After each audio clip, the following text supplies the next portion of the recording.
Bonjour, vous êtes chrétien et célibataire, vous êtes au bon endroit. Vous êtes marié mais ne vivez pas le bonheur du mariage, vous êtes également au bon endroit. Bonjour à tous. Voilà, donc là, nous allons commencer une séance de préparation au mariage. Et donc, cette séance sera constituée de 3 étapes, de 3 vidéos, si je peux le dire. Et donc, vous aurez une vidéo par semaine. Tous les vendredis, vous aurez la vidéo. Et donc, aujourd'hui, nous allons parler de la préparation. La préparation, en fait, au mariage, se limite pas à s'arranger, à savoir cuisiner, pour les femmes, hein, savoir cuisiner, faire le ménage, pour les hommes, à travailler, je sais pas, c'est pas que ça. La préparation va au-delà de ça. Nous sommes chrétiens, nous sommes enfants de Dieu. Et donc, la préparation se sépare ou se divise. Il y a 3 étapes de la préparation. Si tu veux te marier, vivre un mariage heureux, tu commences d'abord par te préparer spirituellement. Parce que le mariage, au-delà de 2 personnes physiques, c'est une institution divine. C'est Dieu qui a établi cela. Et nous, en le faisant, en rentrant dans ce domaine-là, nous obéissons simplement à ce que Dieu, il a établi. Donc d'abord, c'est la préparation spirituelle. Secondo, c'est la préparation psychique ou émotionnelle. Troisième point, c'est la préparation alors physique. Et nous allons voir tout cela. Aujourd'hui, nous parlerons de la préparation spirituelle. Je veux me marier. C'est très bien. J'ai l'âge pour me marier. C'est super.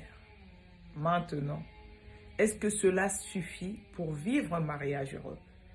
Parce que nous devons comprendre que Dieu, il a créé Adam et Ève, il a créé Éden, mais il ne les a pas mis comme ça dans Éden, il ne les a pas jetés. Il les a mis dans un jardin. C'est-à-dire là où il y avait tout, là où c'était beau. Ça symbolise le bonheur du mariage, la pensée de Dieu pour le mariage. Le mariage, c'est pas seulement d'être l'époux ou l'épouse de quelqu'un. Non, le mariage, c'est de vivre heureux avec son époux, avec son épouse. Le mariage, c'est ça. C'est d'être heureux. Parce que c'est ça la volonté de Dieu. Maintenant, la première des choses, c'est la préparation spirituelle. Quand nous lisons, nous voyons dans le livre d'Esther 2, nous voyons que le roi Assyrus, quand il a rassemblé les jeunes filles, les jeunes filles ne sont pas allées vers elle directement. Elles ont eu le temps de la préparation. De la préparation. Et c'est au bout de ce temps, 12 mois de préparation, 6 mois avec les aromates, et c'est après cela qu'ils vont y aller.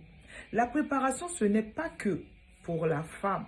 L'homme aussi, le chrétien, aussi doit se préparer pour vivre heureux, pour rendre sa femme heureuse et que sa femme également, tu travailles pour rendre ton mari heureux.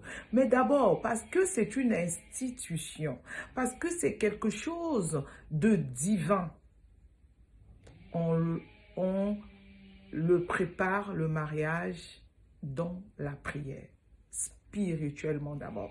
Parce que s'il y a quelque chose que le diable combat sur cette terre, c'est le mariage. Parce que votre première église, ce n'est pas là où vous allez votre assemblée, mais c'est d'abord votre mariage, votre cocon familial. C'est d'abord la maison. Et donc le diable ramène tout et n'importe quoi là. C'est pourquoi une personne qui aspire au mariage doit d'abord commencer à chercher Dieu et à faire confiance à Dieu. D'abord ça. Commence d'abord toi-même à te préparer spirituellement. à être fort spirituellement, à prier, à demander à Dieu, à écouter Dieu, à écouter les principes de Dieu concernant le mariage, à d'abord obéir à sa parole. La Bible ne dit-elle pas, premièrement, le royaume et le reste nous sera donné par-dessus. Alors, si premièrement le royaume, ça veut dire quoi? Ça veut dire que avant toute chose, je vais d'abord devant le Père. Avant toute chose, je cherche d'abord Dieu parce que c'est lui qui va me donner le reste. Donc moi, en fait, je veux me marier, mais je me mets à genoux. Je vais d'abord travailler mon esprit. Je vais d'abord travailler ma relation avec Dieu. Parce que la personne que je vais rencontrer, peut-être que le mariage, c'est une mission. Hein. Peut-être c'est pour le relever. Peut-être c'est pour l'aider encore à avancer avec le Seigneur.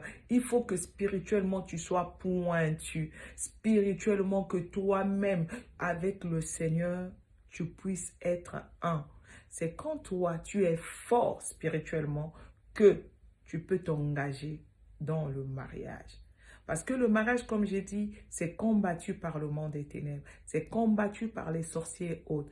Et si le mariage, c'est comme un terrain de guerre. C'est comme une nation convoitée par tout le monde. Donc, ils vont rapporter les guerres et autres pour détruire. Mais si toi, avant de rentrer, tu étais déjà fort spirituellement, tu peux être sûr que tu seras vainqueur et que tu vivras un mariage heureux. Mais si tu n'es pas fort spirituellement, cela reviendra à dire que la maison ne sera pas solide parce que le fondement n'est pas spirituel. Le fondement n'est pas Dieu. C'est pourquoi il faut, avant tout, la personne te dit « je t'aime », peu importe. Avant tout, d'abord, c'est Dieu.